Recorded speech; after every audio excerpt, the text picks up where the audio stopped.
Subscribe channel Marhaban TV. Ikuti akun sosial media Marhaban TV,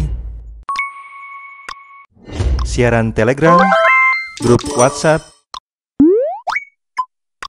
Yuk berdakwah bersama kami, dukung operasional dakwah dan sosial kami, raih pahala jariah yang terus mengalir sampai hari kiamat. Jazakumullahu khairan. Assalamualaikum warahmatullahi wabarakatuh. Alhamdulillah alladzi hadana li hadha wa ma kunna linahtadiya laula an hadana Allah. Segala puji bagi Allah Jalla Jalaluh yang telah memberikan hidayahnya kepada kita, membimbing kita ke jalan yang benar, jalan yang diridhoin oleh Allah Jalla Jalaluh. Tapi jalan itu terjal, melelahkan, dan banyak godaan dan rintangan.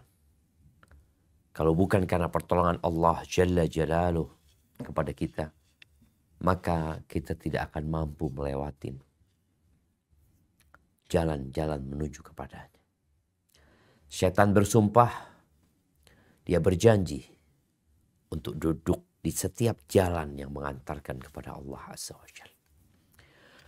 Allahumma salli wa sallim ala abdika wa rasulika sayyidina wa maulana Muhammadin wa ala alihi wa ashabihi ajma'in.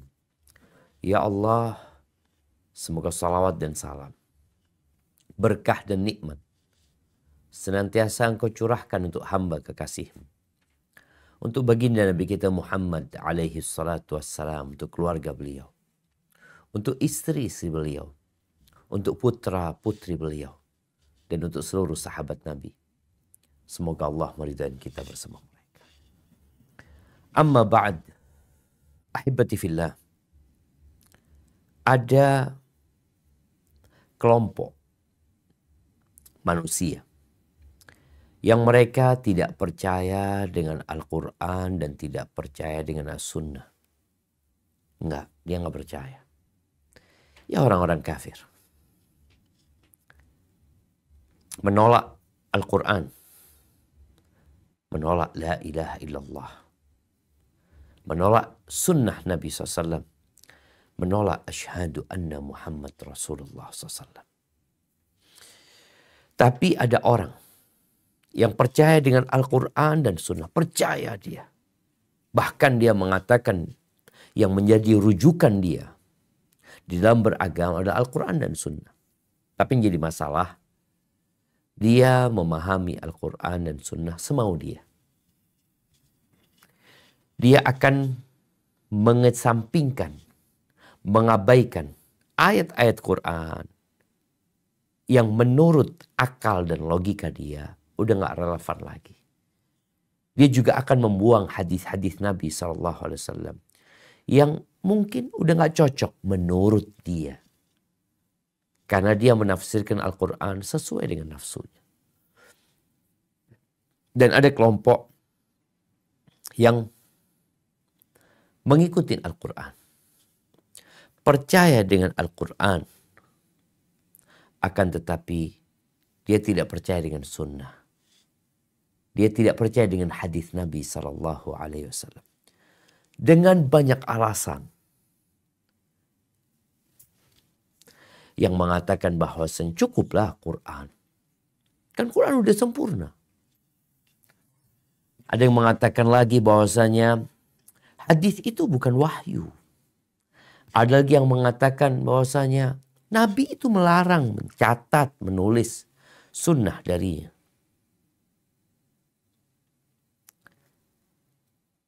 Subhanallah ya. Padahal tatkala terjadi perselisihan seperti sekarang, terjadi pertikaian, ada kelompok yang seperti ini, seperti itu, pesan Nabi SAW sebelum beliau meninggal dunia, Fa innahu man ya'ish minkum ba'di. Sesungguhnya barang siapa di antara kalian hidup setelah aku mati, fasayara ikhtilafan katsira, maka dia akan melihat banyak perselisihan. Ikhtilafan katsira. Apa solusinya? Fa'alaikum bisunnati. Solusinya mengikuti sunnah Nabi SAW. Mengikuti sunnah khalifah yang mendapatkan petunjuk setelah Nabi SAW. Tamassaku biha wa addu 'alaiha bin nawajid. Kalian berpegang teguh dengannya dan gigit dengan gigi geraham kalian. Kok ini orang gak mau? Maka dia akan tenggelam dalam ketidakpastian. Dia akan tenggelam dalam keraguan dan kebingungan. Maka bersyukurlah orang-orang yang mendapatkan petunjuk. Haibati fillah. Dari mana munculnya orang-orang seperti itu? Ya, kita tahu iblis tidak pernah istirahat. Gak pernah tidur siang. Gak pernah santai. Maka dia akan terus membisikkan. Membisikkan apa? Apa saja yang membuat manusia tersesat dalam kehidupan. Di dalam hadis yang diriwayatkan oleh Al-Imam Abu Dawud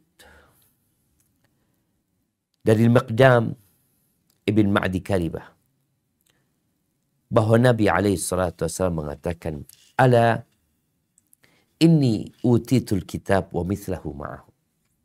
Ini hadis kalau disampaikan kepada mereka yang menolak hadis, yang gak laku. Karena memang mereka sudah gak terima hadis Nabi SAW. Tapi kita ingin kasih penjelasan kepada mereka.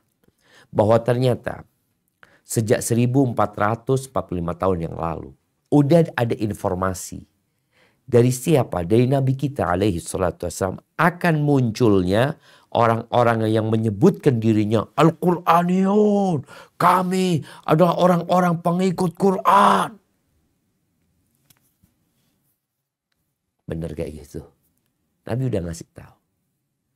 Aku dikasih Alkitab dan yang sepertinya. Itu sunnah Nabi SAW. Ala yushiku rajulun syab'an ala arikatihi. Hampir saja muncul seorang lelaki yang kekenyangan.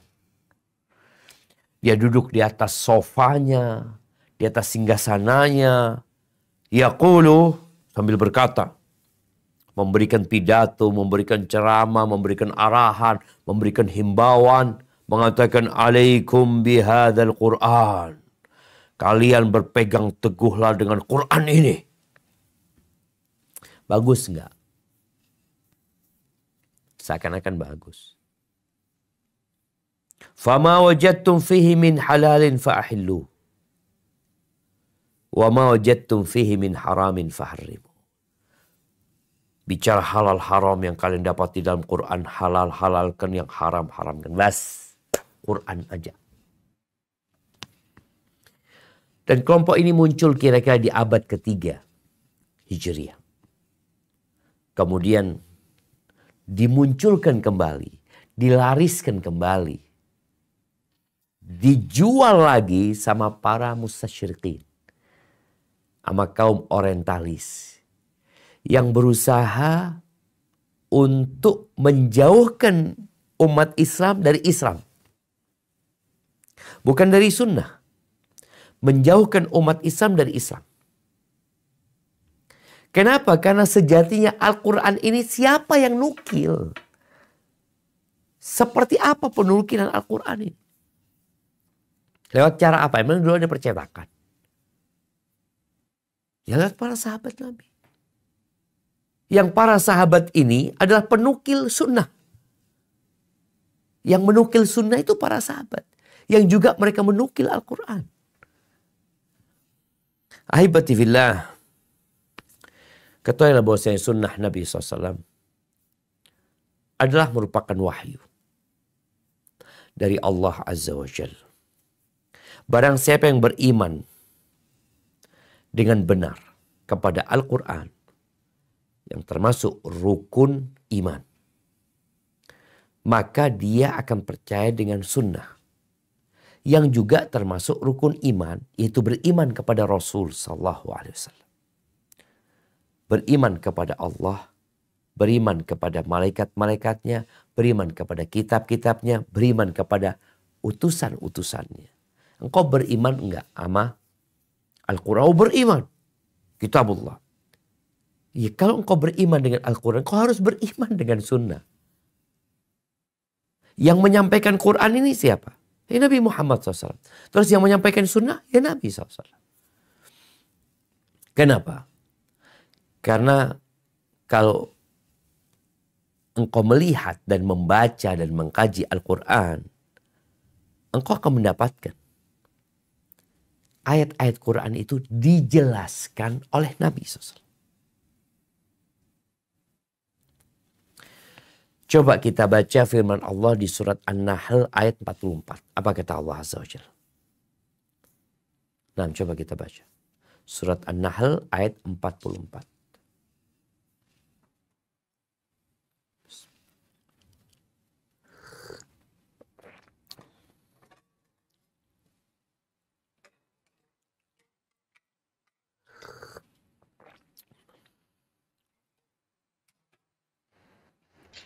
Bismillahirrahmanirrahim. Bil bayyinati waz-zuburi wa anzalna ilaika dzikra litubayyina lin-nasi ma nuzzila ilaihim wa la'allahum yatafakkarun. Keterangan-keterangan atau mukjizat dan kitab-kitab. Dan kami turunkan kepadamu Al-Quran agar kamu menerangkan pada umat manusia apa yang telah diturunkan kepada mereka dan supaya mereka memikirkan. Kita lihat bagaimana Allah Jalla Jalaluh memberikan tugas kepada Nabi SAW. Menerangkan, menjelaskan Al-Quran yang diturunkan kepada mereka. Dengan apa Nabi SAW menjelaskan? Dengan sabdanya. Turun perintah sholat. Turun perintah puasa. Turun perintah jihad fi sabilillah. Turun perintah haji. Turun perintah yang lainnya. Itu Nabi membacakan Al-Quran dan menjelaskan kepada mereka. Dijelasin sama Nabi SAW. Penjelasannya lewat lisan dan lewat praktek. Karena kalau kita bicara sunnah, yaitu segala sesuatu yang dinisbatkan kepada Nabi SAW, baik itu berupa ucapan atau perbuatan atau takrir dari Nabi SAW. Penetapan Nabi SAW. Nabi memberikan penjelasan. Kalau sekarang orang berpikir, loh penjelasannya ini gak bisa dipakai. Terus antum gimana mau sholat? Oh enggak, kalau sholat iyalah pakai sunnah. Kenapa engkau katakan kalau sholat engkau pakai sunnah? Di Al-Quran gak dijelasin bahwa Al-Fatihah itu rukun sholat. Engkau kalau baca Quran nggak akan dapat bahwa Al-Fatihah itu rukun sholat. Nabi SAW mengatakan la sholata liman lam yaqra' bi fatihatil kitab. Nggak sah sholat orang yang nggak baca Al-Fatihah. Itu di mana? Di sunnah Nabi SAW. Apa yang kau baca ketika ruku? Apa yang kau baca ketika sujud? Apa yang kau baca ketika duduk di antara dua sujud? Itu penjelasannya di sunnah. Penjelasan untuk Al-Quran pula dengan praktek Nabi SAW. Nabi mempraktekkan bagaimana haji. Allah mewajibkan haji. Walillahi ala nasi hajjul baiti man istata'a ilaihi sabila. Diwajibkan haji. Bagaimana proses berangkat haji. Bagaimana niat ihram, masuk ke dalam haji. Dari mana engkau tahu? Dari sunnah Nabi SAW. Tapi jadi masalah nih orang-orang gak mau. Gak, kalau sholatnya iya, tapi bacaan-bacaannya. Jadi intinya, mereka yang menolak sunnah, pada akhirnya mereka akan menolak Islam. Karena Quran ini turunnya juga lewat Nabi SAW. Apakah mungkin Nabi SAW memberikan penjelasan yang tidak sesuai dengan Al-Quran? Beliau kalau penjelasannya atau sikapnya itu tidak sesuai, Allah tegur. Allah tegur. Sampai turun, abasa wa tawalla an ja'ahul a'ma. Allah tegur Nabi SAW. Baik. Jadi penjelasan untuk Al-Quran ini lewat lisan, lewat perkataan, dan lewat perbuatan. Dan apa kata Allah Azza wa Jalla tentang perbuatan Nabi SAW yang seharusnya kita contoh. Di surat Al-Ahzab ayat 21. Coba kita baca. Nah, surat Al-Ahzab ayat 21.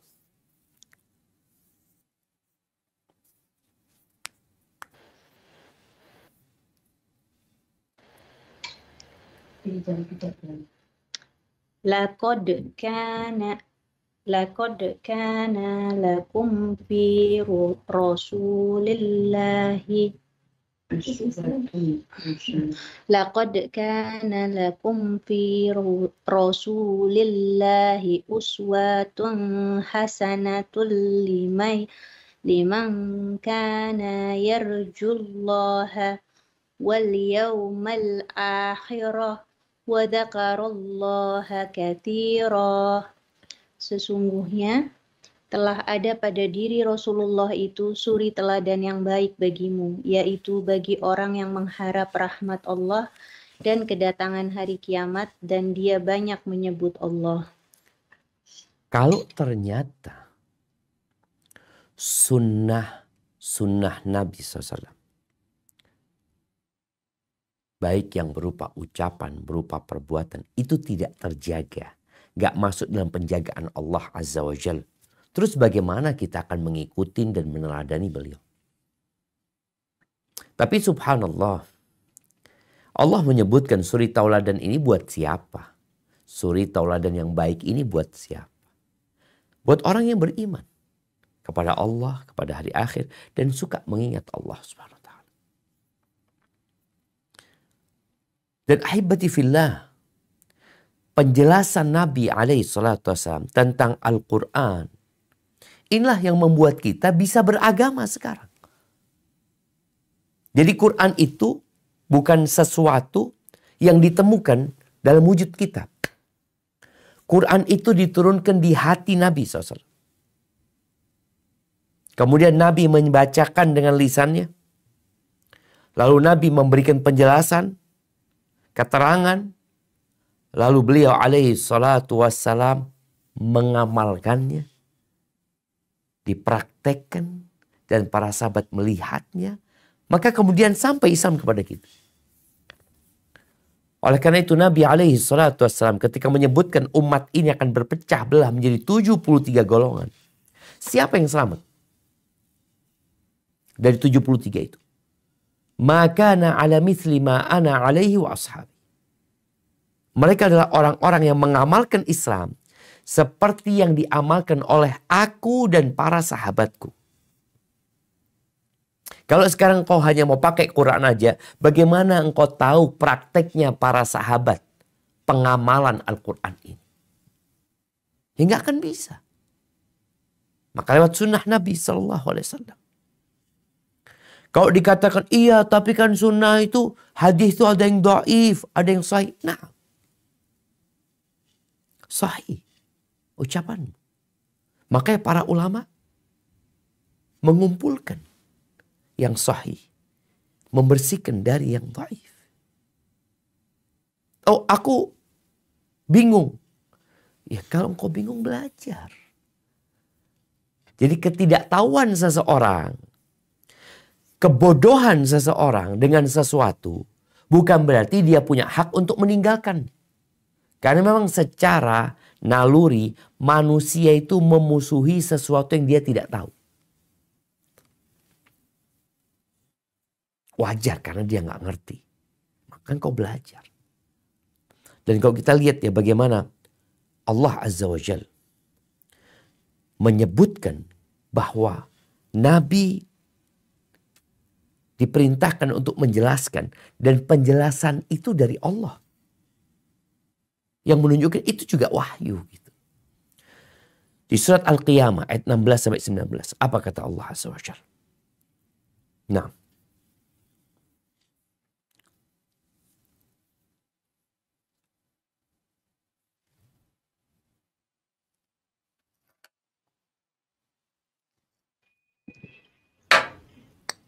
La tuharrik La bihi tuharrik.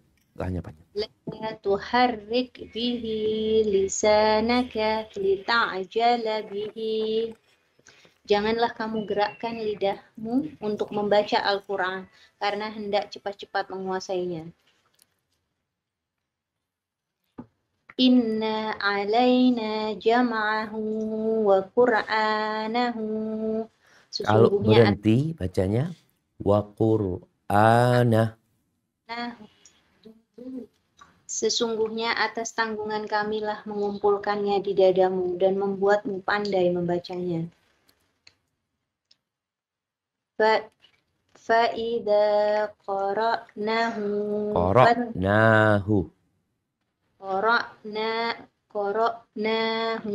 fattabi' qur'anahu. Nah, kalau berhenti.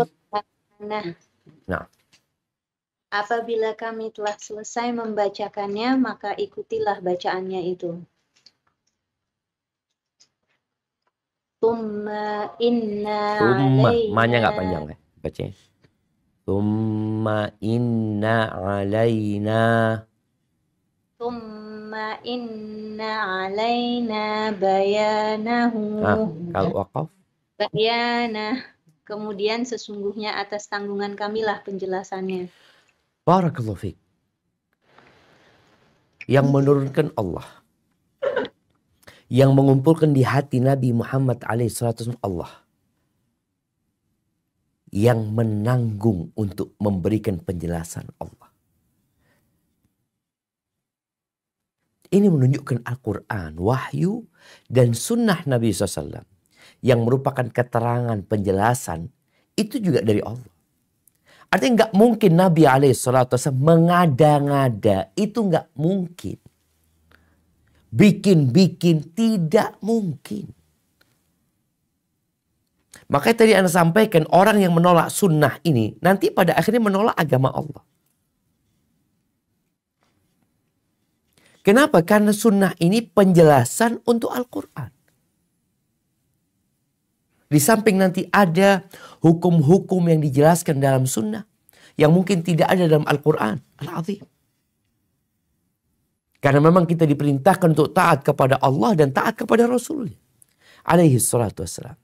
Loh kalau sekarang penjelasannya itu tidak dijaga sama Allah. Bukan wahyu yang terjaga. Karena yang terjaga itu cuma Quran. Terus bagaimana orang akan memahami Al-Quran nanti? Apakah engkau akan katakan, ya sudah, masing-masing terserah mereka. Kalau sunnah nggak diterima, bagaimana mereka akan menerima penjelasan para ulama? Penjelasan para ahli tafsir. Belum sunnah aja nggak diterima. Padahal kalau kita lihat, penafsiran Al-Quran yang paling utama adalah Al-Quran ditafsirkan dengan Al-Quran. Yakni satu ayat ditafsirkan dengan ayat lain. Kemudian bagaimana ayat Quran ditafsirkan oleh sunnah Nabi SAW. Ini orang nggak mau. Maka akhirnya, ya gimana hidup orang yang menolak sunnah Nabi SAW.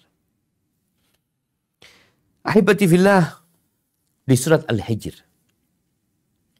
Ayat 9. Allah menjelaskan bahwa dia akan menjaga Al-Quran. Kalau Qurannya dijaga, penjelasannya nggak dijaga, berarti nggak terjaga. Karena akan terjadi penyimpangan dalam memahami Al-Quran sesuai dengan kemauan masing-masing nanti. Coba kita baca surat Al-Hijr ayat 9.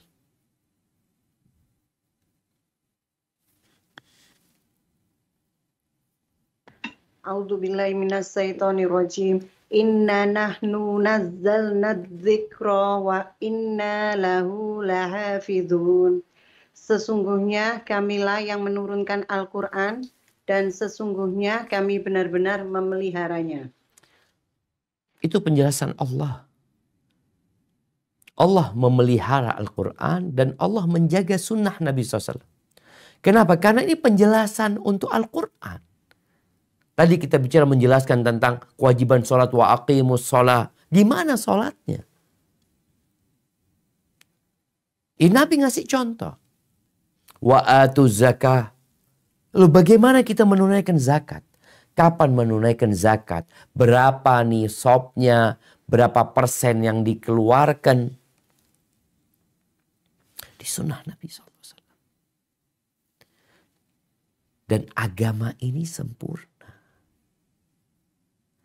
Al-yawma akmaltu lakum dinakum. Pada hari ini aku sempurnakan bagi kalian agama kalian. Sempurna. Orang-orang sebelum Islam, Taurat. Siapa yang menjelaskan Taurat? Nabi Musa alaihissalam. Allah menyerahkan penjagaan Taurat itu kepada ulama-ulama mereka. Bukan Allah yang menjamin. Sehingga akhirnya terjadi penyimpangan di Tauratnya. Terjadi penyimpangan di hadis-hadisnya Nabi Musa alaihissalam. Sedangkan Al-Quran, Qurannya dijaga sama Allah, penjelasannya dijaga sama Allah SWT. Dan agama ini sempurna. Tugasmu mengamalkan. Loh bagaimana kalau ketemu hadis yang diperselisihkan? Ya tanya. Ditanyakan. Kedudukan hadis tersebut. Ahibati fillah. Jabir bin Abdullah radhiyallahu anhuma ketika mensifati hajinya Nabi alaihi salatu wassalam. Nabi itu haji sekali. Jadi kalau kita baca ayat-ayat yang berkaitan dengan haji, umum. Pelaksanaannya, Nabi mempraktekkan alaihi salatu wassalam. Maka kata Jabir bin Abdullah menceritakan bagaimana mereka berhaji bersama Rasulullah SAW. Wa Rasulullah baina adhurina. Rasulullah ada di tengah-tengah kami. Wa alaihi yanzilul Qur'an. Kepada beliau turun Al-Quran. Wa huwa ya'rifu ta'wilahu. Dan beliaulah yang tahu bagaimana penjelasan Al-Quran ini. Apa maksud dari Al-Quran tersebut? Fama amila bihi amilna. Yang dikerjakan Nabi kita ngerjakan. Kita lihat ya. Jabir menjelaskan Quran turun. Beliau yang lebih ngerti tentang penjelasan makna Quran. Terus beliau mempraktekkan. Yang beliau kerjakan kami kerjakan juga.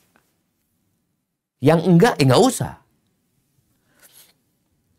Di sini penjelasan tentang pentingnya sunnah. Sehingga kita bisa mengamalkan Al-Quran. Begitu pula sabda Nabi SAW, "Lita'khudhu anni manasikakum." Hendaklah kalian mengambil dari aku tata cara ibadah kalian. Dari mana? Dari Nabi SAW. Engkau mau ibadah ngambil dari siapa? Dari Nabi SAW. Hukum perdagangan. Ya. Oh riba haram. Seperti apa? Riba itu. Modelnya kayak apa? Dipraktekkan tuh di kehidupan Nabi SAW. Taib, ahibati fillah. Mungkin ada sebagian yang mengatakan bahwasanya di dalam Al-Quran itu ada berita-berita yang tidak disebutkan dalam Al-Quran. Di dalam hadis Nabi maksudnya. Ada cerita dan informasi yang nggak disebutkan di dalam Al-Quran. Ada di hadis. Ahibati fillah. Ini tidak menjadi alasan orang menolak sunnah. Kenapa? tidak ada dalil dari Al-Quran dan tidak pula dari akal sehat yang menghukumi bahwa apa yang dikatakan Nabi SAW, dilakukan Nabi SAW, itu harus sama dengan Al-Quran. Artinya harus disebutkan dalam Al-Quran dulu. Nabi ini menjelaskan.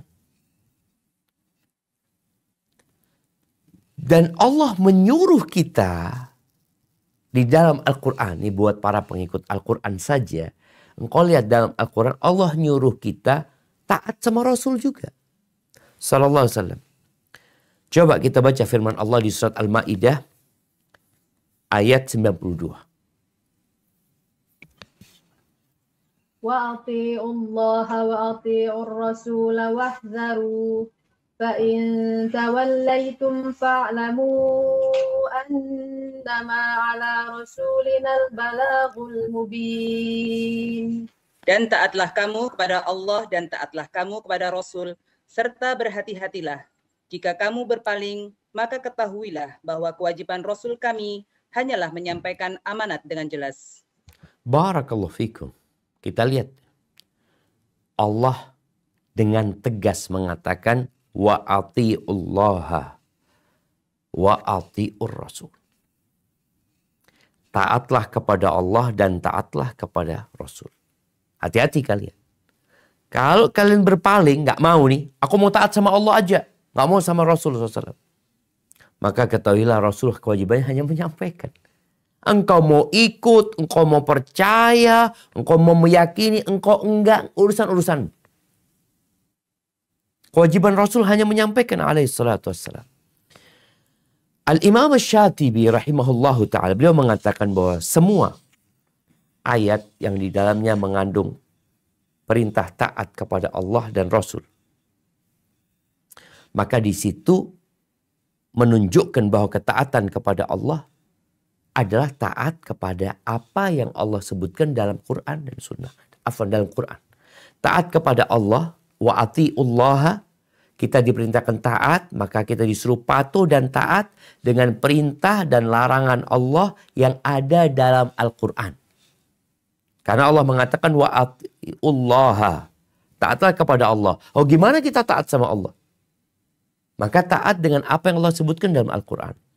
Sedangkan taat kepada Rasul, maka adalah taat dan patuh terhadap apa yang disampaikan oleh Nabi alaihi salatu wassalam yang tidak ada dalam Al-Quran.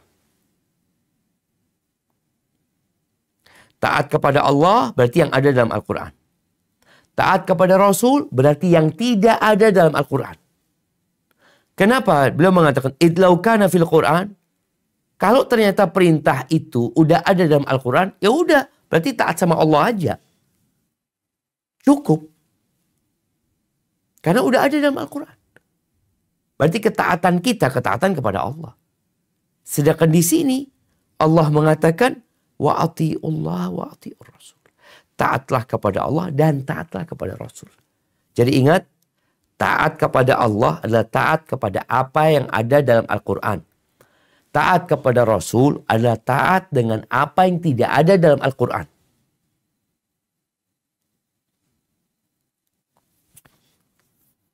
Terus engkau mau taat enggak? Dan ini konsekuensi dari seorang yang mengatakan asyhadu an la ilaha illallah wa asyhadu anna Muhammadar Rasulullah. Ketika kau bersaksi bahwa Nabi Muhammad adalah utusan Allah sallallahu alaihi wasallam, maka engkau harus taat sama dia.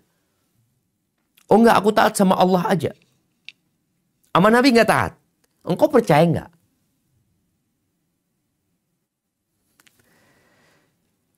Ya.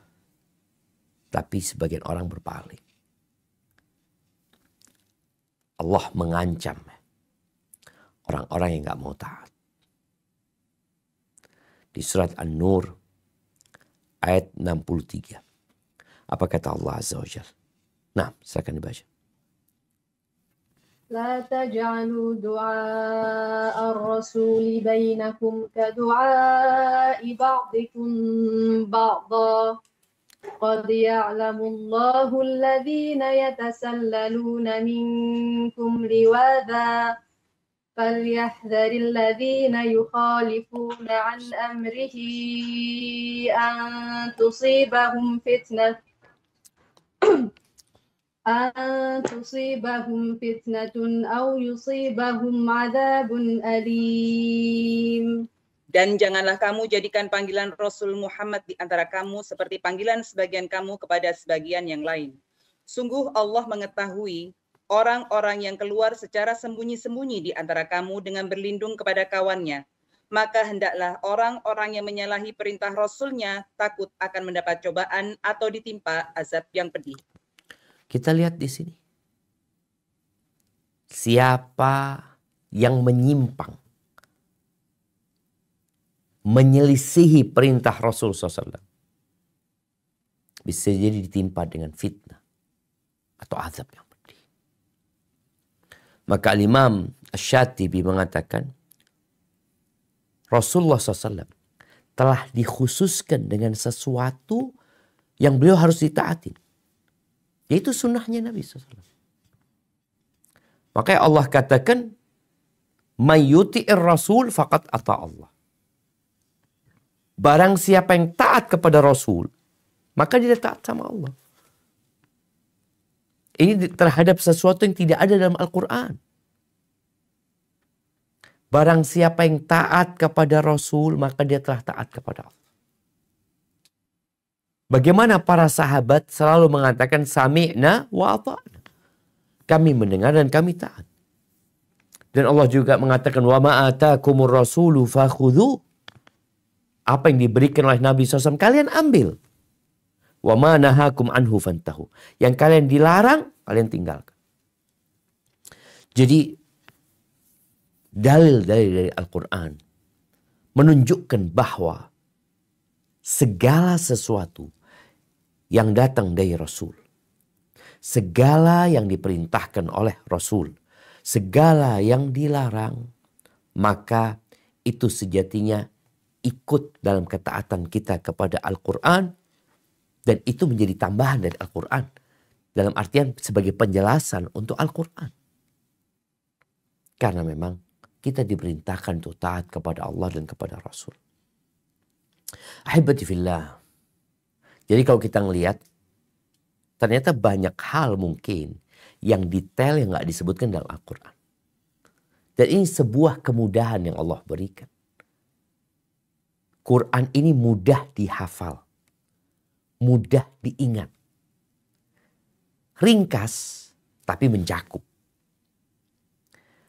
Allah Azza wa Jal di surat Qamar ayat 17 mengatakan walaqad yassarnal Qur'ana lidzikr fahal min muddakir. Kata Allah, kami benar-benar telah memudahkan Al-Quran untuk diingat. Tapi ada orang yang mau ingat apa enggak?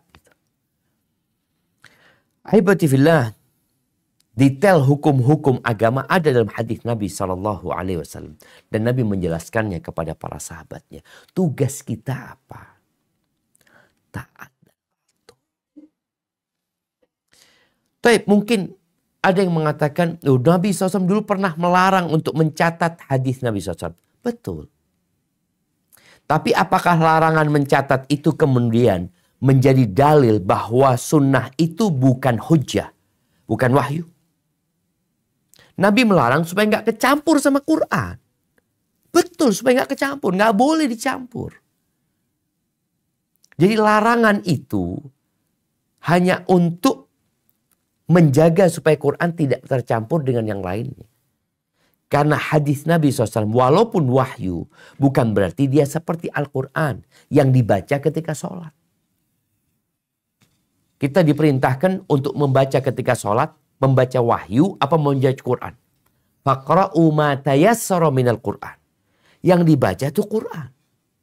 Makanya hadis qudsi pun itu nggak boleh dibaca ketika baca Quran. Jadi penulisan atau larangan menulis hadis itu adalah penulisan resmi seperti Quran. Quran nggak boleh campur sama hadis. Tapi sahabat ada yang menulis di tempat lain. Dan Nabi membolehkan hal itu. Kemudian mengatakan, oh ini hadis ini ada yang palsu. Jadi karena ada campur tangan pada waktu itu, dari dinasti Umayyah, dinasti Abbasiyah, mereka bisa pesan hadis kepada ulama-ulama hadis yang mengatakan ini karena mereka nggak tahu tentang bagaimana menfilter atau menverifikasi hadis. Sekarang aja orang itu tahu mana data-data yang dipalsukan dengan yang tidak. Dulu Al-Quran ini dihafal, kemudian dicatat. Dan hadis-hadis Nabi SAW dihafal dan dicatat. Makanya bagaimana kemarin tatkala kita mengkaji tentang hadis Nabi SAW. Kemarin kita mengkaji hadis tentang ketika sidang Dewan Fatwa. Tentang Bismillah. Sebelum berwudu. Hadisnya dikaji. Karena dalam Al-Quran kan Allah mengatakan ya ayyuhalladzina amanu idza qumtum ila salati faghsilu wujuhakum. Wahai orang-orang beriman, apabila kalian hendak berwudu, hendaklah kalian mencuci wajah kalian. Lu kan nggak ada baca bismillah. Ada hadisnya. Hadisnya dikaji. Siapa perawi hadis ini? Oh ternyata yang meriwayatkan ada sahabat fulan. Ditulis ada hadis Abu Hurairah, hadis Aisyah, hadis Ali, hadis sahabat Nabi yang lainnya. Kemudian dilihat nih. Murid-murid yang meriwayatkan. Oh dia punya murid 5. Murid-murid dia yang terkenal umpamanya. Kemudian di bawahnya ada murid-muridnya ada 7. Kok yang meriwayatkan cuma 1 ya? Yang 6 kenapa tidak meriwayatkan? Dikaji lagi, dibahas lagi. Jadi hadis Nabi SAW yang kemudian dihukumi oleh para ulama ada yang sahih, ada yang dhaif, ada yang palsu. Itu melalui proses. Engkau yang gak ngerti ilmu hadis, maka tugasmu bertanya, bukan menolak. Ada kitab Sahih Bukhari. Imam Bukhari ngumpulkan hadis buat apa? Oh nggak bisa jadi dalil. Terus buat apa dikumpulin? Para ulama ketika menjawab permasalahan, mereka mengatakan Nabi bersabda seperti ini. Qala Rasulullah SAW. Nggak bisa dipakai. Subhanallah. Apa penyebabnya? Karena kau nggak tahu. Tapi wajar ya. An-nas a'da ma jahilu. Manusia itu akan memusuhi perkara-perkara yang dia tidak mengenalnya. Orang-orang yang ingkar sunnah ya. Jadi ada 2 model. Ada mereka yang mengingkari hadis-hadis Nabi SAW. Dikarenakan merasa cukup dengan Quran. Tapi ada orang yang mengingkari hadis-hadis Nabi SAW. Karena menurut dia proses sampainya hadis ini kepada kita bermasalah. Ini biasanya kaum orientalis ya. Untuk menebarkan keraguan. Di dalam diri Nabi SAW, di dalam diri umat Nabi Muhammad SAW. Ketika Nabi SAW meninggal dunia, mereka bingung Nabi mau dimakamkan di mana. Di Quran nggak ada. Akhirnya Abu Bakar menyampaikan dia mendengar Nabi SAW bersabda bahwa Nabi itu dimakamkan di tempat dia meninggal dunia. Selesai. Dimakamkan Nabi SAW. Selesai Nabi dimakamkan, sebagian umat Islam ada yang murtad. Ada yang tidak mau bayar zakat. Karena menurut pemahaman dia, zakat itu ya sudah sama Nabi SAW. Karena Allah mengatakan, khudh min amwalihim. Engkau ambil dari harta mereka zakat. Nabi udah meninggal. Alaihissalam. Jadi gak wajib lagi zakat. Ini pemahaman mereka. Dari mana mereka memahami? Dari Quran. Diperangi sama Abu Bakar. Kata Abu Bakar, aku akan perangi yang membedakan antara sholat dan zakat. Jadi ada benih-benih orang-orang yang menolak sunnah Nabi SAW itu sudah ada. Dan tugas kita bagaimana memahamkan kepada mereka bahwa Al-Quran ini diturunkan kepada Nabi SAW. Dan Nabi SAW diperintahkan untuk menjelaskan kepada umat. Untuk mempraktekkan Al-Quran. Berapa banyak ya teks-teks yang kemudian tatkala dipraktekkan orang salah praktek. Al-Quran enggak. Nggak ada salah praktek. Kenapa? Nabi sudah meninggal dunia dan menjelaskan semua yang dibutuhkan oleh umat. Tapi sekali lagi, hal ini perlu membuat kita khawatir. Membuat kita takut bahwa ternyata pemikiran-pemikiran menyimpang itu ada, jemaah. Tadi di awal Anda sampaikan bukan hanya menolak sunnah, menolak Al-Quran dan sunnah. Mereka orang-orang yang tidak percaya sama Tuhan. Orang-orang yang tidak percaya sama agama. Padahal secara KTP dia adalah umat Islam. Ya, kita berdoa semoga Allah menetapkan kita di atas agamanya. Barakallahu fiik, itu mungkin dapat kita kaji pada kesempatan kali ini. Sebenarnya banyak sekali ya. Bahkan ada ulama yang mengumpulkan 30 syubuhat orang-orang yang menolak hadis Nabi SAW. Atau orang-orang yang menamakan dirinya Qur'aniyun. Kami adalah pengikut-pengikut Al-Quran. Tapi sejatinya apa yang kita sampaikan insya Allah cukup sebagai bekal buat kita. Bahwa Nabi SAW diutus untuk menjelaskan Al-Quran. Dan Allah Jalla Jalaluh memerintahkan kita supaya taat kepada Allah dan taat kepada Rasul SAW. Taat kepada Allah, taat kepada apa yang ada dalam Al-Quran. Taat kepada Rasul, gimana? Ya taat kepada yang disampaikan Nabi SAW dalam sunnah-sunnah. Barakallahu fiik. Naam, ana kembalikan ke jamaah untuk mulai tanya jawab. Tafadhali. Jazakumullah khairan Ustadz, kami dari Brisbane. Barakallahu fiik. Naam, tafadhali. Baik Ustadz, bila kami mengikuti sebuah grup di Facebook untuk daerah kami, dan di situ ada banyak orang-orang orientalis dan liberal yang mereka mengatakan kita tidak perlu mengikuti sunnah, seperti yang tadi Ustadz sampaikan, bagaimana cara yang bijak untuk menjelaskan kepada mereka Ustadz? Ataukah kita tidak perlu membalas syubhat mereka di forum terbuka tersebut? Jazakumullah khairan. Barakallahu fiik. Naam, ahibati fillah. Kalau kita bicara bagaimana kita atau sikap kita tatkala berkumpul dengan orang-orang yang tidak beriman dengan sunnah Nabi SAW. Apakah kita perlu berdialog dengan mereka? Diskusi sama mereka, membantah mereka. Melihat kondisi. Kondisi siapa? Kondisimu dan kondisi mereka. Ada orang-orang yang mencari kebenaran. Bisa kita kasih tahu. Ada orang di antara mereka yang memang mereka mengikuti nafsunya. Dan boleh jadi lama-kelamaan tadi mereka nanti akan keluar dari agama Allah Azza wa Jalla. Bahkan mengatakan semua agama sama. Bahkan mungkin dia melegalkan apa aja lah. Yang penting jadi orang baik di muka bumi ini. Maka kalau keberadaanmu di sana dapat memberikan manfaat, boleh kau di sana. Contohnya ya santai aja. Nggak perlu bantah mereka. Tapi kalau ada hadis Nabi SAW, sampaikan kepada mereka. Ada satu hadis, sampaikan kepada mereka. Supaya mereka tahu ini loh penjelasan Nabi SAW. Di mana penjelasan Nabi SAW semuanya indah. Dan beliau dikasih jawami'ul kalim sama Allah. Utitu jawami'ul kalim. Aku dikasih jawami'ul kalim. Yaitu ungkapan yang pendek tapi maknanya menyeluruh sekali.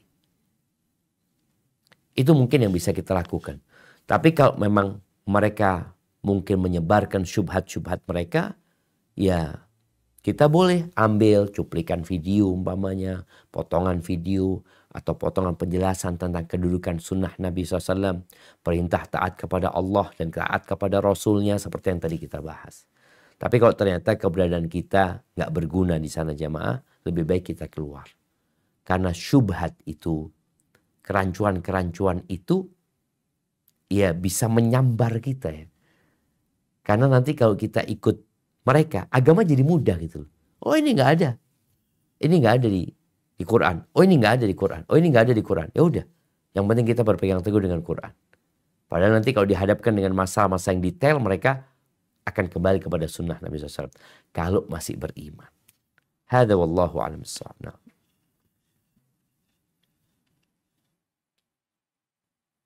Assalamualaikum Ustadz, ini dari Sydney. Waalaikumsalam warahmatullahi wabarakatuh. Tafadhal ya. Ustadz, kalau tentang madhab gimana Ustadz? Madhab kan boleh nggak kita pakai untuk sholat, kita pakai madhab Syafi'i, tapi kalau untuk makanan kita pakai madhab Hanafi. Jazakallah Ustadz. Barakallahu fiik. Iya, bicara madhab, ada orang yang belajar madhab. Belajar. Dia mengkaji.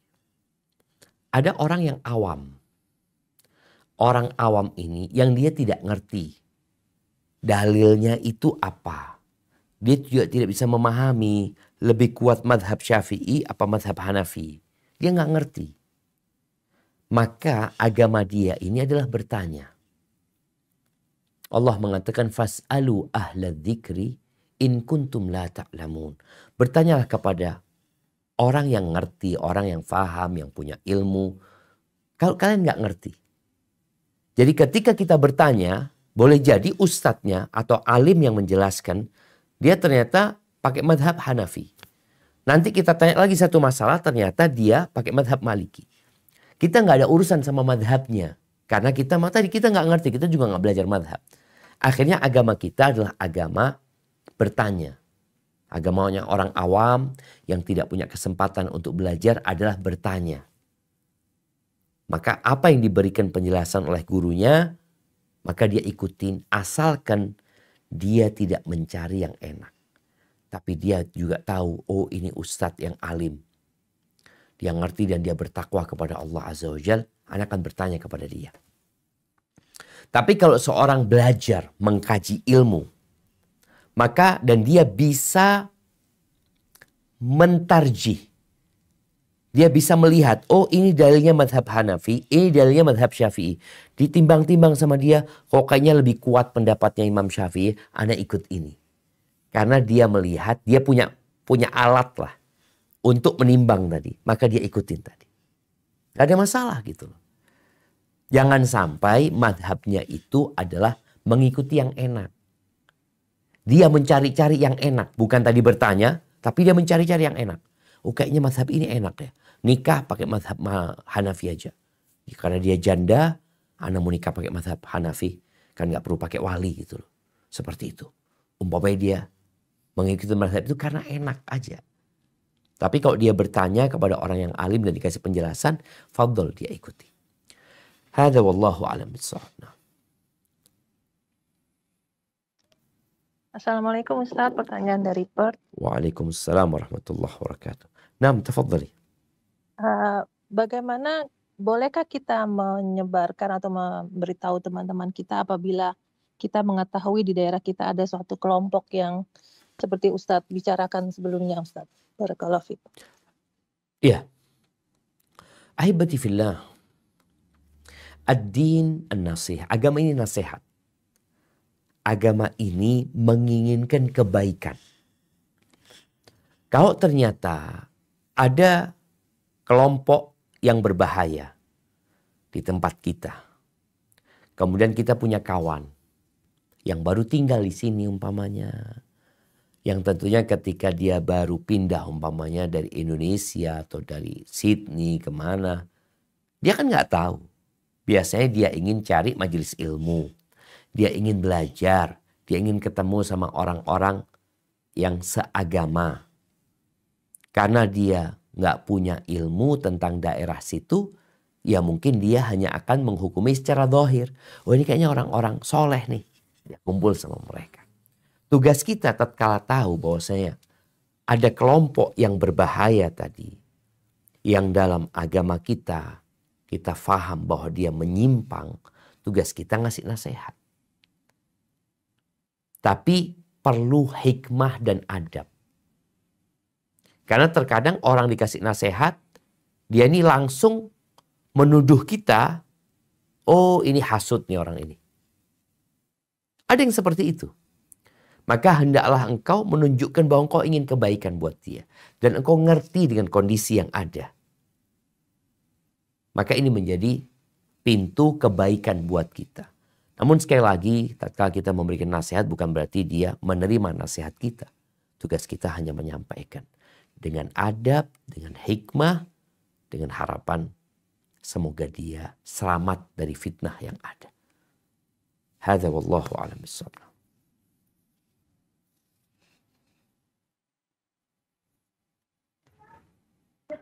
Assalamualaikum warahmatullahi wabarakatuh, Ustaz. Waalaikumsalam Kita dari warahmatullahi wabarakatuh. Naam, tafadhali. Ya, kita dari Melbourne mau tanya, kalau orang tua kita atau saudara kita sudah meninggal, terus begitu kita membacakan doa Allahumma firlahu atau Allahumma firlaha, kita perlu sebutkan namanya atau enggak, Ustaz? Masya Allah. Barakallahu fiik. Naam, barakallahu fiik. Ya, ahibati fillah. Bicara doa. Doa ini ada doa untuk orang yang sudah kita ma'ruf. Kita mendoakan dia. Umpamanya kita lagi duduk ya, ingat sama ammi kita fulan. Ammi kita. Fulan. Lalu kita mengaji Allah maghfir lahu warhamhu. Tujuan kita ketika berdoa adalah untuk fulan. Karena kan hu ini untuk dia. Ya Allah ampuni dia. Rahmati dia. Dia ini siapa? Mungkin orang di sekitar kita nggak tahu ketika kita mengatakan Allah maghfir lahu. Oh ini fulan, doakan siapa? Tapi Allah tahu karena tatkala kita mendoakan itu. Kita sudah berniat hunya ini, dianya ini adalah untuk paman. Tapi kalau kita mau gantikan kata gantinya dengan nama, nggak apa-apa. Umpamanya kita katakan Allah maghfirli ammi Fuad. Umpamanya. Warhamhu wa'afi wa'fu anhu. Jadi kita sebutkan namanya. Tapi kalau kita mau langsung Allah maghfir lahu dan kita memang tujuannya mendoakan ammi kita, maka selesai.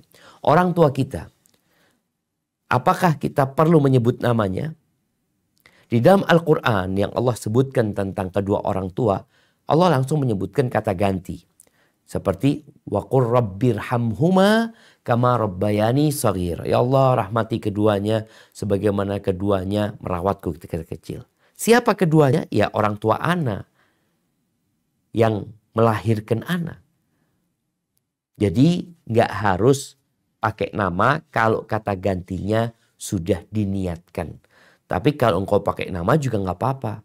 Mengatakan Allah maghfir li abi fulan umpamanya. Namanya disebutkan. Tapi kalau engkau nggak menyebutkan langsung, memang engkau sudah niatkan buat. Karena sekali lagi kata hu ini kan banyak. Banyak sekali dia siapa dia ini. Kalau kita sudah niatkan hu-nya itu untuk fulan, maka untuk fulan. Contoh nih, jangan buat yang sudah meninggal, buat yang hidup. Kita tahu ada fulan belum punya anak. Lalu kita Allah marzuqhu waladan salihan. Allahumma hablu habhu minas salihin. Hablahu minas salihin. Ya Allah berikan buat dia ya Allah anak yang soleh. Siapa dia ini? Kita udah niatkan fulan maksudnya. Dan Allah tahu itu. Hadza wallahu a'lam bissawab. Assalamualaikum barakallahu fiik Ustadz, kami dari Canberra. Waalaikumsalam warahmatullahi wabarakatuh. Ya. Naam, tafadhali. Ada pertanyaan Ustadz, jika orang tua masih rajin mengirimkan doa-doa yang kita tahu tidak ada dalam sunnah ataupun Quran, apakah kita respon kepada mereka, iya akan kita jalankan atau kita diamkan atau kita nasihati orang tua kita? Kadang mereka merasa sedih atau tersinggung kalau kita mengatakan bahwa itu tidak ada dalilnya. Mohon nasihatnya Ustaz, jazakallah khair. Barakallahu fiik. Yang pertama perlu diingat ya, ada bab doa, ada bab amalan. Kalau bab amalan artinya perbuatan ya, sebuah amalan yang harus kita kerjakan. Kalau bicara bab doa ini bab luas. Artinya kita berdoa nggak harus yang disebutkan dalam Al-Quran, nggak harus yang ada dalam sunnah Nabi SAW. Ya doa, kita disuruh minta sama Allah Azza wa Jalla. Allah mengatakan, ud'uni astajib lakum. Kalian mintalah kepada aku, pasti aku kabulkan. Tapi kalau sekarang berkaitan dengan amalan, membaca ini dalam amalan ini umpamanya seperti itu, ini perlu adanya dalil. Contoh nih ya, kita kalau sering dikirimin orang tua, kita kirimin juga orang tua. Contoh apa yang dibaca ketika di awal bulan melihat hilal. Hilal, ini tanggal 2 mungkin hari ini ya. Ketika kita melihat hilal kita baca apa? Allahumma ahillahu alaina bil amni wal iman wassalamati wal islam rabbi wa rabbukallah. Kita kirim ke orang tua. Jadi sikap kita ini, kalau tahu orang tua kita ini ngirim sesuatu yang mungkin tadi kalau bicara amalan ternyata hadisnya dhaif atau hadisnya palsu, maka kita kirimkan yang sahih. Dan kita akan jazakallah khair ayah. Tapi ini ada doa lain yang lebih bagus kayaknya ayah. Makasih banyak atas kirimannya. Artinya kita memberikan ganti. Jadi kita jangan katakan tidak tanpa ada ganti. Kalau ternyata memang ada gantinya, bagaimana kita katakan tidak tapi ada gantinya. Ini gantinya ayah. Kita ucapkan terima kasih. Karena orang tua kita kirim doa-doa umpamanya, kirim amalan-amalan. Itu tanda mereka ingin kebaikan buat kita. Bagaimana cara kita menghargai hal itu? Dengan mengatakan terima kasih, jazakallah khair. Tapi tadi kita kirimkan yang gantinya lebih baik. Kemudian kalau bicara doa umpamanya nggak ada hadisnya, tapi doa itu isinya baik. Ya nggak ada masalah dibaca. Tapi kalau sudah bicara sebuah doa tapi berkaitan dengan sebuah amalan dibacanya waktu ini, waktu itu. Ternyata doa itu doa umum sebenarnya. Kita katakan makasih ayah. Tapi ini doa ternyata bisa dibaca kapan aja. Bukan hanya waktu tertentu ayah atau ibu. Jadi intinya kita sebagai seorang anak harus pintar-pintar berkomunikasi sama orang tua. Orang tua merasa dia yang lebih tua. Dia yang lahir lebih dulu. Dia yang punya pengalaman. Dan dia yang ingin kebaikan buat anak-anaknya. Anak-anak tahu itu insya Allah. Tapi tahu juga orang tua nggak punya ilmu. Boleh jadi dia hanya dapat kiriman. Bagaimana engkau memberikan penjelasan dengan hikmah. Dan bagaimana tadi sebelum orang tua kirim, engkau yang kirim sekarang. Hadza wallahu a'lam bishawab.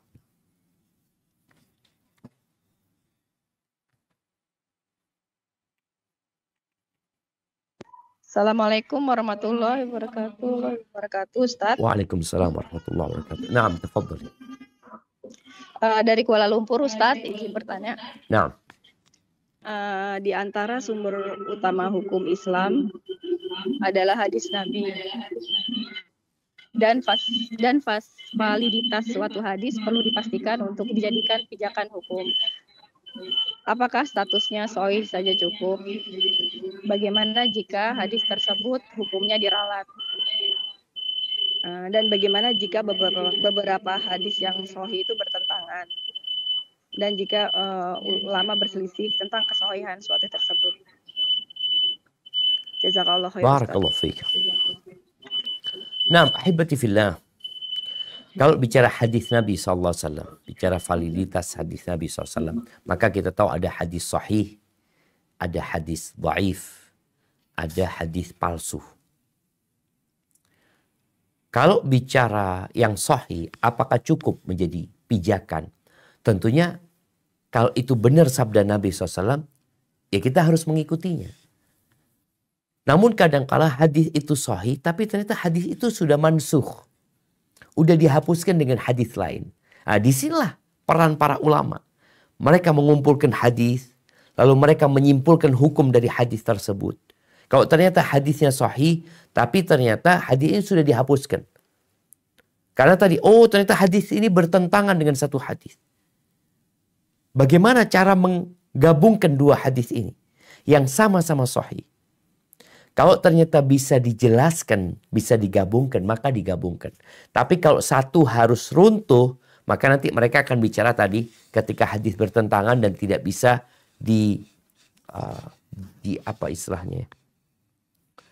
dijamak, disinkronkan dua hadis ini, maka mereka akan memilih nanti ini namanya tarjih, menguatkan. Kalau ketahuan umpamanya kapan hadis ini disebutkan? Ternyata ini hadisnya fulan. Fulan itu masuk Islamnya terakhir. Sedangkan ini di awal-awal Islam. Jadi mereka mengkaji hadis dengan begitu detailnya. Sehingga nanti akan muncul penguatan salah satu hadis yang bertentangan tadi. Terus bagaimana ketika ada perselisihan di antara para ulama tentang penguatan sebuah hadis? Ada yang mengatakan dhaif, ada yang mengatakan sahih. Ini babnya memang nanti bab ijtihad. Di mana para ulama berusaha untuk menyimpulkan hadis. Bukan bicara tentang keabsahannya, boleh jadi nanti tentang pemahaman hadis itu juga. Boleh jadi terjadi perselisihan. Tugas kita orang-orang yang tidak bisa mendalami dan mengkaji adalah bertanya. Maka tatkala kita bertanya kepada orang yang ahlinya, ya udah cukup. Makanya kalau kita lihat, oh ana beranggapan Syekh Albani insya Allah ahli di masa kini rahimahullah tentang hadis. Ketika beliau mensahihkan sebuah hadis yang mungkin orang lain mendhaifkannya, ulama lain mendhaifkannya, sedangkan engkau nggak tahu, ana nggak kenal sama ulama ini siapa ya. Dan ana juga nggak bisa mengkaji tentang apa penyebab dia mendhaifkan. Ana ikut Syekh Albani, nggak apa-apa seperti itu.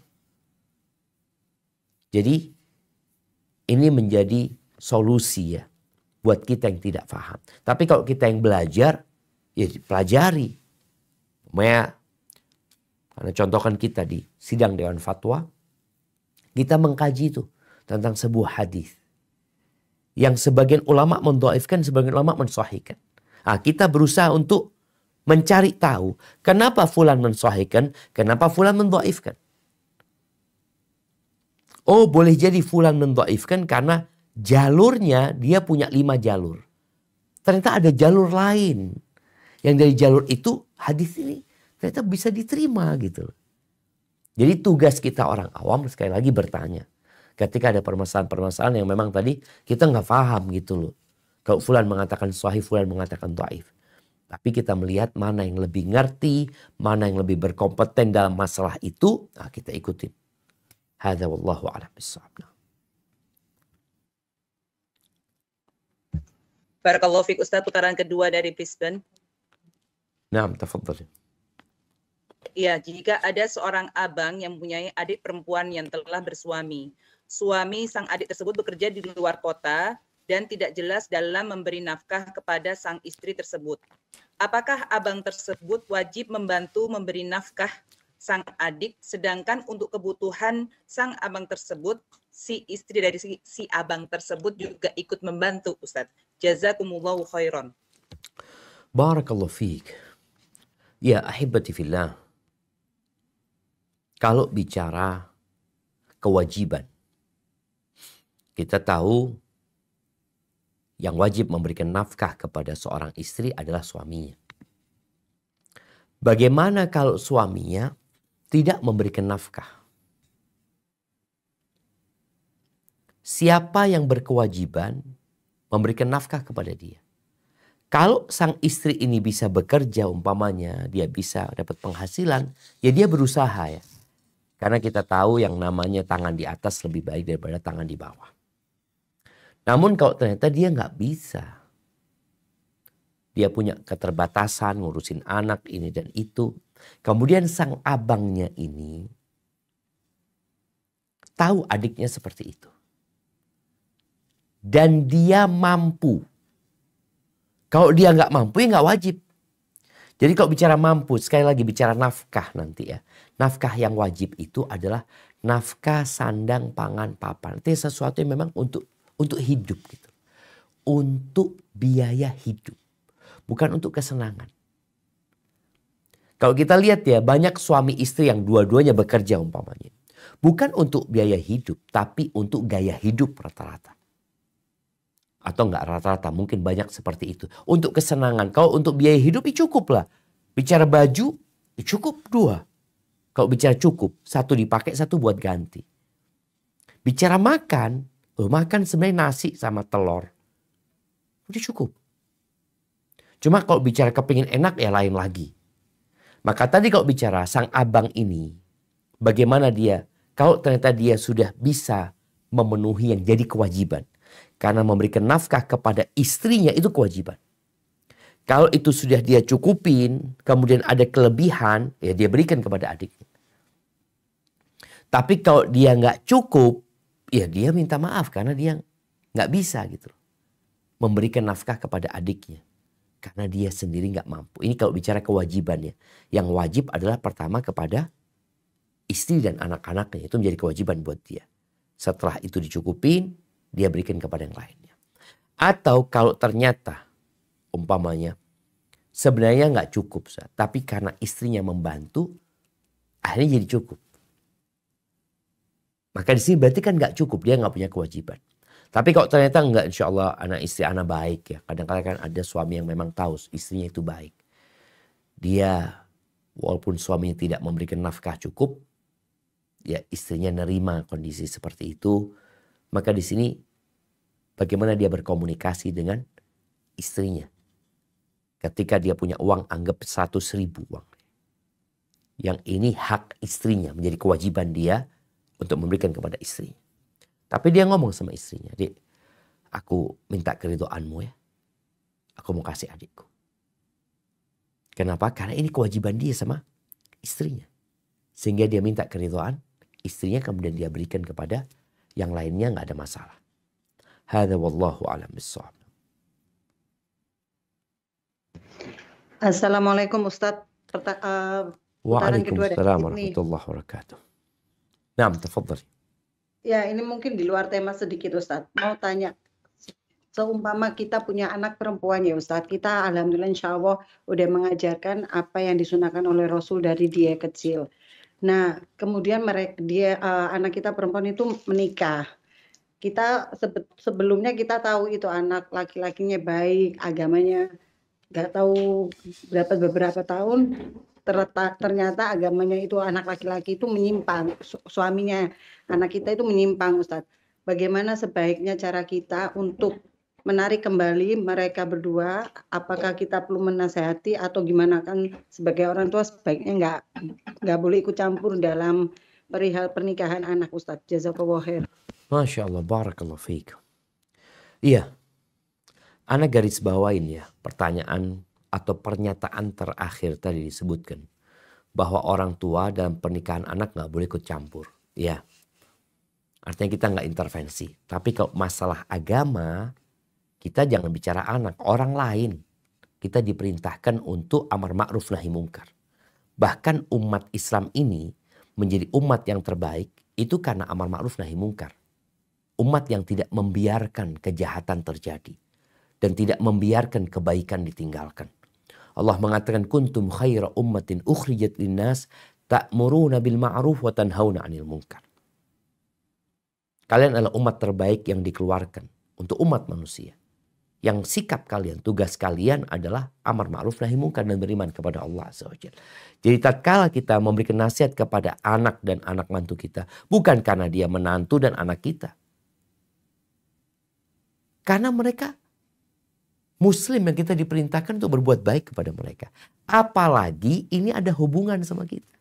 Sehingga bukan intervensi di rumah tangga, tapi sebagai bentuk amar ma'ruf nahi mungkar. Taib. Kalau kita melihat penyimpangan terjadi di menantu kita, maka kita perlu memberikan nasihat. Baik secara langsung atau tidak langsung. Boleh jadi kita kasih nasihat tidak langsung. Kita cari orang yang dekat sama fulan. Yang bisa memberikan nasihat kepada fulan. Padahal kita yang menginginkan nasihat tersebut. Atau kita langsung.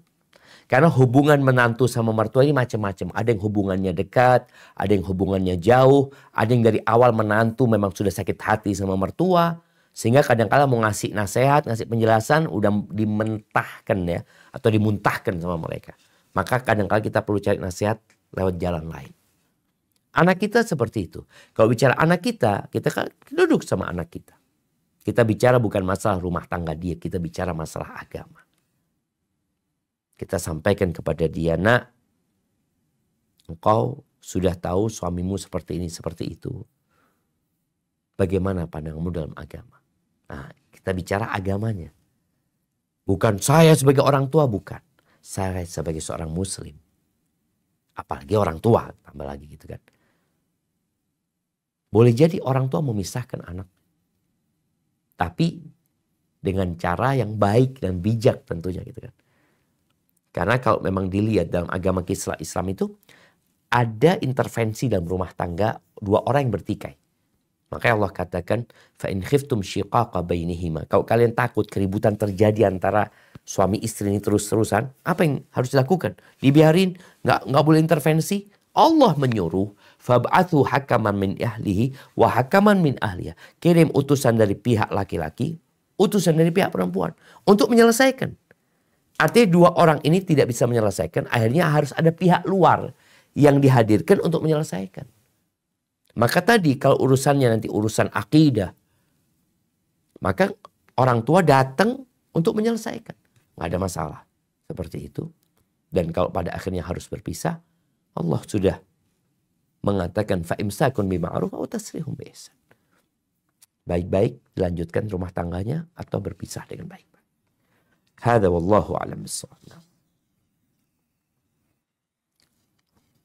Assalamualaikum Ustaz, pertanyaan lagi dari Waalaikumsalam warahmatullahi wabarakatuh. Naam, tafadhali.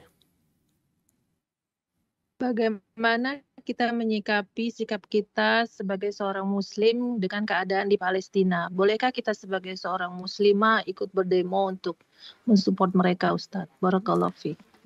Barakallahu fiik. Ahibati fillah.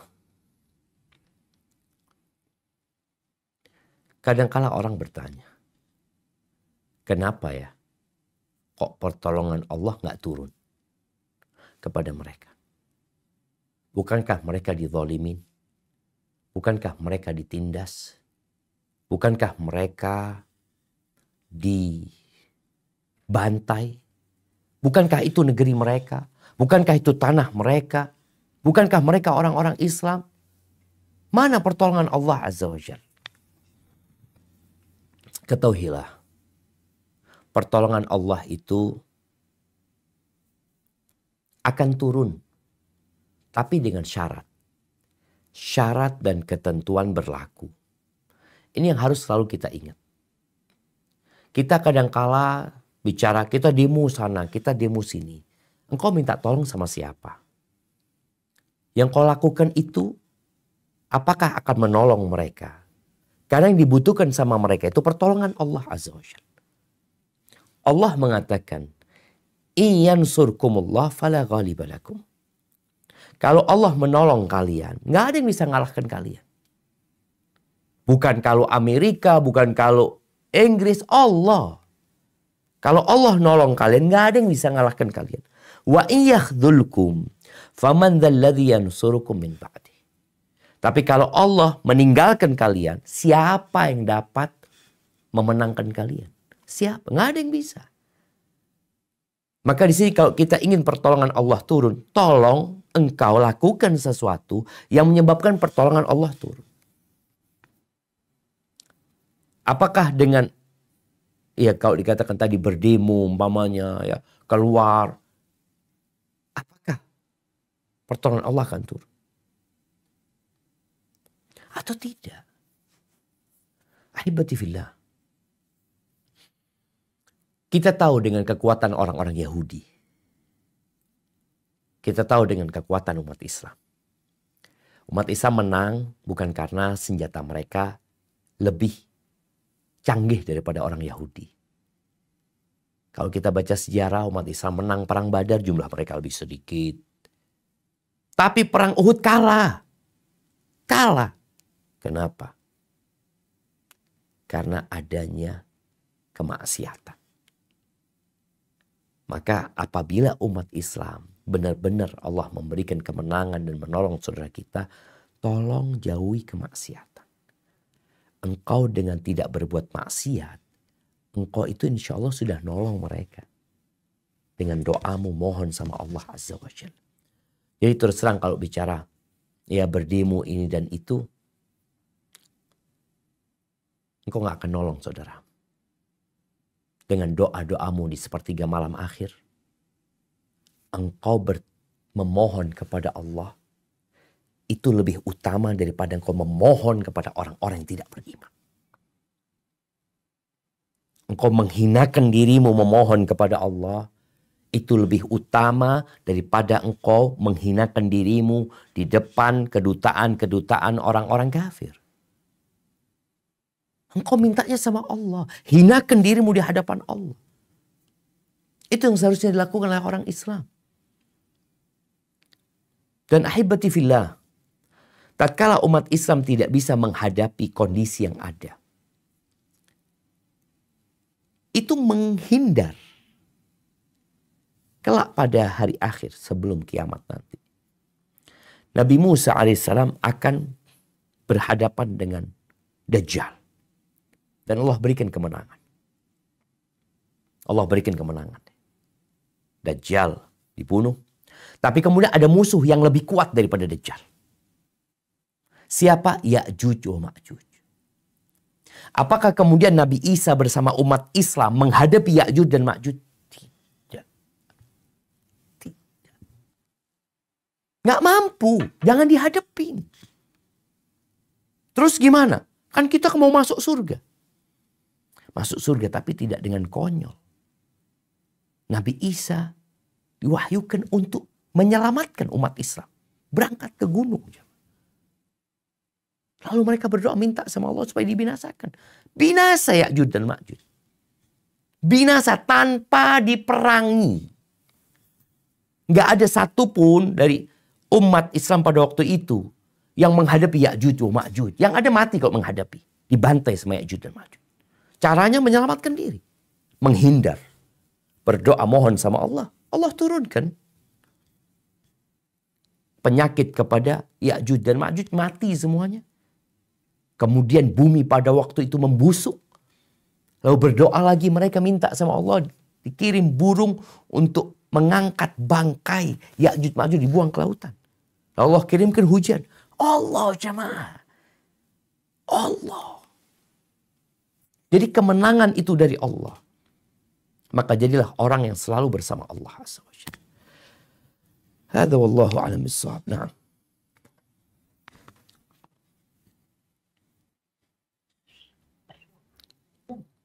Assalamualaikum warahmatullahi wabarakatuh. Waalaikumsalam warahmatullahi wabarakatuh. Naam, tafadhal. Ya, pertanyaan putaran kedua dari Melbourne, Ustadz.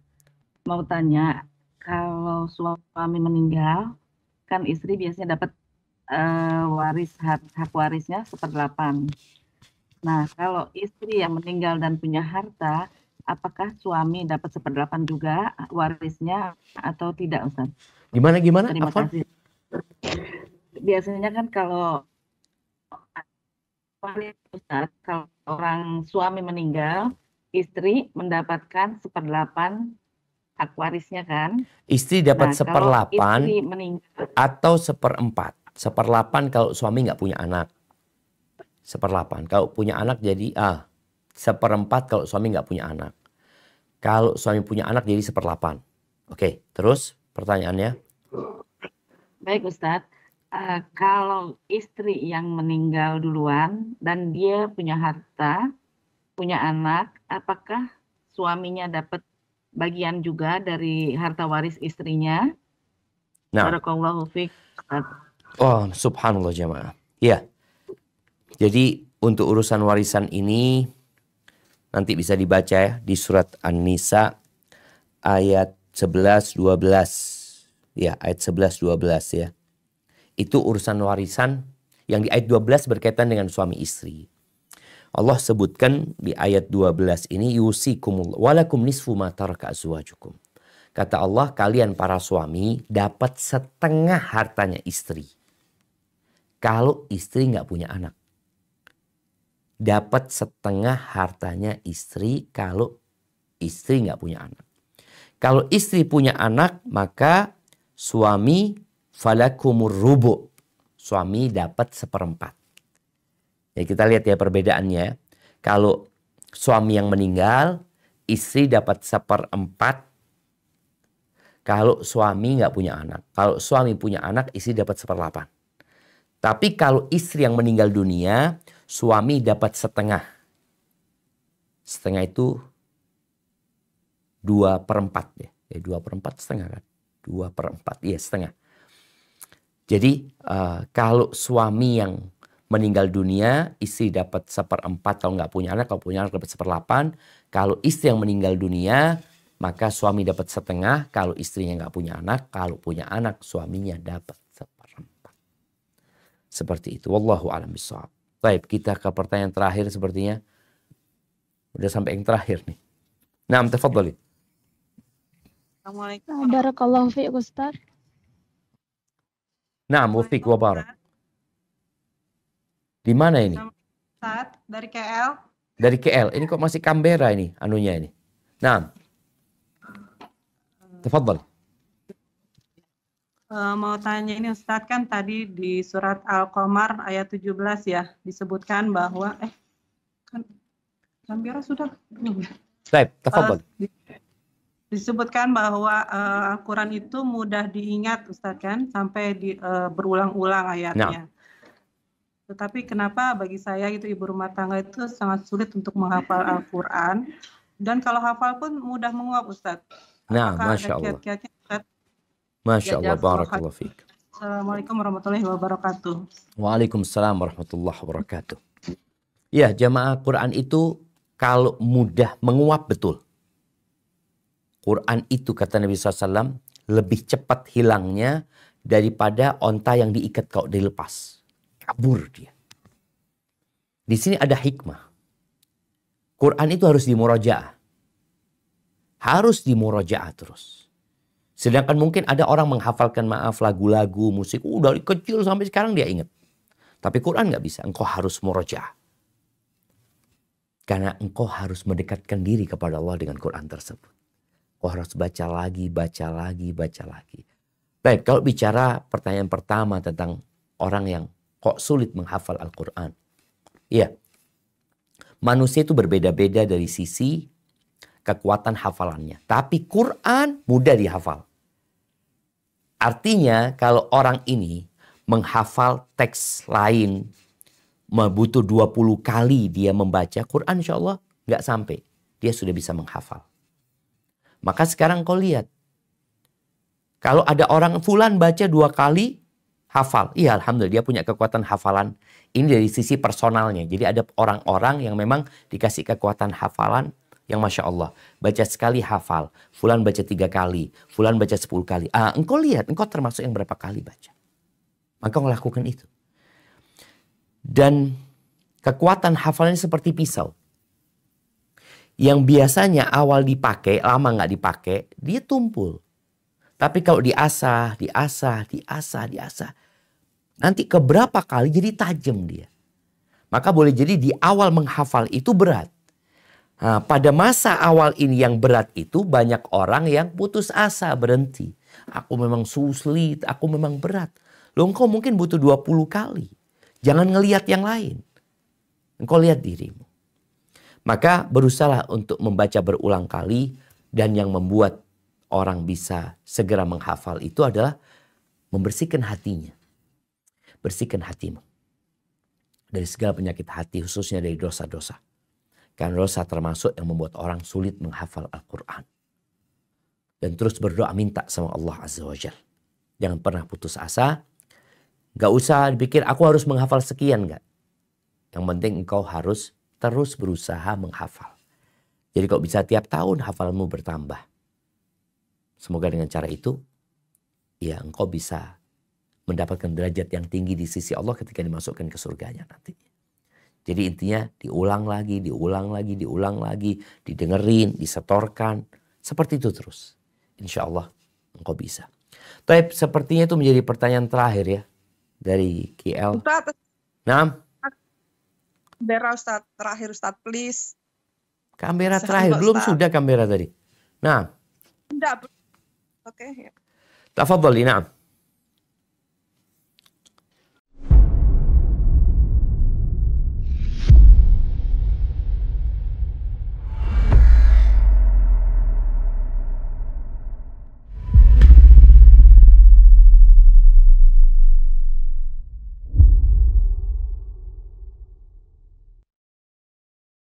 Subscribe channel Marhaban TV.